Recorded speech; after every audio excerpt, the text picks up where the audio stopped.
प्रयत्नातून माथेरानच्या विकासाच्या दिशेने एक पाऊल पुढे, पाणी टंचाईवर उपाय। महाराष्ट्रातील थंड हवेचे प्रसिद्ध पर्यटन स्थळ असलेल्या माथेरान शहरातील नागरिकांना पाणी टंचाईच्या समस्येतून दिलासा मिळालाय।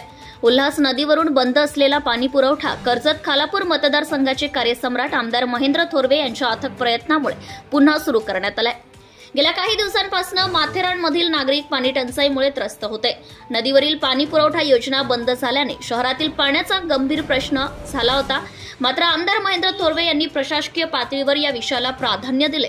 विविध शासकीय विभागांशी चर्चा करून आणि विविध तांत्रिक अडचणी दूर करत त्यांनी या योजनेला पुन्हा कार्यान्वित केले आहे। या योजनेच्या पुन्हा सुरुवातीमुळे माथेरानच्या हजारो नागरिकांसह पर्यटन व्यावसायिकांनाही मोठा दिलासा मिळाला। या पुढाकारामुळे शहरातील जीवनमान सुधारेल आणि पर्यटनाला चालना मिळेल। नागरिकांनी आमदार महेंद्र थोरवे यांचे विशेष आभार मानले असून त्यांच्या प्रयत्नांचे कौतुक केले आहे। योजनेच्या यशस्वी अंमलबजावणीबद्दल आमदार थोरवे यांच्यावर अभिनंदनाचा वर्षाव होतो आहे। महाराष्ट्र न्यूज लाईव्ह साठी रिया खराडे, रसायनी।